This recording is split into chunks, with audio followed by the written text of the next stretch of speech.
गणेशाय नमः। ओम श्री साईनाथाय नमः। श्री साई चरित्र अध्याय 1 गेहूँ पीसने की घटना। 1910 में एक दिन सवेरे श्री साईं बाबा के दर्शन के लिए मस्जिद में गया। वहाँ का विचित्र दृश्य देखकर मेरे आश्चर्य का ठिकाना न रहा कि बाबा मुंह हाथ धोने के बाद चक्की पीसने की तैयारी में जुट गए। उन्होंने ज़मीन पर टाट का एक टुकड़ा बिछाया, उस पर हाथ में पीसने वाली चक्की रखी। फिर उन्होंने किच गेहूँ डालकर पीसना शुरू कर दिया। मैं सोचने लगा कि बाबा चक्की में गेहूँ पीस रहे हैं, ऐसा करने से क्या लाभ है? उसके पास तो कोई भी नहीं है, वे अपना निर्वाह भिक्षावृत्ति से करते हैं। उस समय वहाँ उपस्थित अन्य लोगों को भी कुछ ऐसी धारणा थी, परंतु उनसे पूछने का साहस भला कौन कर सकता था। बाबा के गेहूँ पीसने की खबर शीघ्र ही सारे गांव में आग की तरह फैल गई। उनकी यह अद्भुत लीला देखने के लिए शीघ्र ही नर नारियों का समूह मस्जिद की ओर दौड़ा। भीड़ को चीरते हुए 4 निर्भीक स्त्रियां आगे आईं और बाबा को जबरन वहां से हटाकर उनके हाथ से चक्की की मूठ छीन ली और उनकी लीलाओं को गाती हुई स्वयं गेहूँ पीसने लगी। पहले तो बाबा को क्रोध आया, फिर उनका भक्ति भाव देख वे शांत भाव से मुस्कुराने लगे। गेहूँ पीसते पीसते उन स्त्रियों के मन में ऐसा भाव आया कि बाबा के ना तो घर द्वार है, ना ही कोई बाल बच्चे हैं, तथा ना कोई देख रेख करने वाला ही है। वे स्वयं भिक्षावृत्ति द्वारा ही अपना निर्वाह करते हैं तथा उन्हें भोजन आदि के लिए आटे की भला क्या आवश्यकता है। बाबा तो परम दयालु हैं, हो सकता है कि यह आटा वे सब लोगों को में ही बांट दें। उन्हीं विचारों में मग्न गीत गाते गाते उन्होंने गेहूँ पीस डाले। तब उन्होंने चक्की को हटाकर गेहूँ के आटे के 4 बराबर हिस्से में बांट लिया और वे जाने लगी। तब तक शांत मुद्रा में बाबा उसी क्षण क्रोधित होकर अब शब्द कहने लगे, स्त्रियां तुम पागल हो गई हो? यह तुम्हारे बाप का माल है जो हड़प कर ले जा रही हो? क्या किसी कर्जदार का माल है जो इतनी आसानी से उठा कर लिए जा रही हो? अच्छा, अब एक काम करो कि इस आटे को ले जाकर गांव की मेंढ पर बिखेराओ। मैंने शिरडी वासियों से पूछा कि जो कुछ बाबा ने अभी किया उसका वास्तव में क्या अर्थ है। उन्होंने मुझे बतलाया कि गाँव में हैजे का चरम सीमा पर फैला हुआ है और उसके निवारण के लिए ही बाबा यह उपचार कर रहे हैं।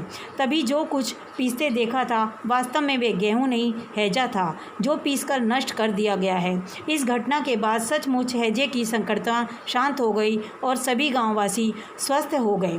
यह जानकर मेरी प्रसन्नता का छोर न रहा। मेरी जिज्ञासा जाग गई।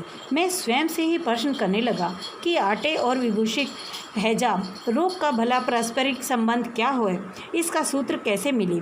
घटना समझ में आने वाली नहीं लगती। अपने मन को संतुष्टि हेतु इस मधुर लीला का मुझे 4 शब्दों में महत्व अवश्य प्रकट करना चाहिए।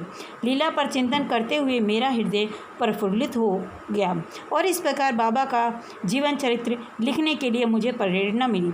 यह सब लोग जो जानते ही हैं कि यह कार्य बाबा की कृपा और शुभ आशीर्वाद से सफलतापूर्वक संपन्न हो गया।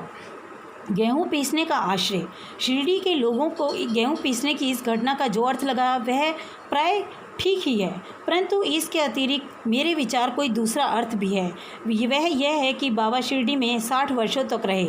इस अवधि में उन्होंने रोज़ ही गेहूँ पीसा।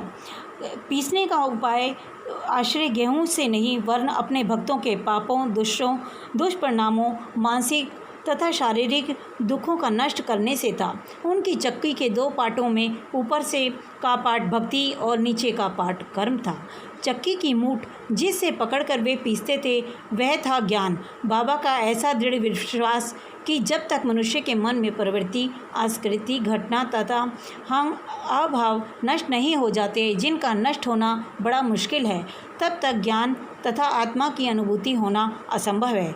यह घटना निगुण संत कबीरदास जी की ही ऐसी ही घटना याद दिलाती है। कबीरदास जी एक स्त्री को अनाज पीसते हुए अपने गुरु से कहने लगे कि मैं इसलिए रुदन कर रहा हूँ कि जैसे अनाज चक्की में पीस जाता है, उसी प्रकार मैं भी संसार सागर रूपी चक्की में पीसे जाने की पीड़ा अनुभव कर रहा हूँ। उनके गुरु ने उत्तर दिया कि घबराओ नहीं, चक्की के केंद्र में जो भी ज्ञान रूपी दंड है उसी को मजबूती से पकड़े रखो। जिस प्रकार तुम मुझे करते देख रहे हो उसे दूर मत जाओ, बस केंद्र की ओर बढ़ते जाओ और यह सब निश्चित करो कि तुम इस संसार सागर रूपी चक्की से निश्चय ही बच सकोगे। ओम श्री साईनाथाय नमः।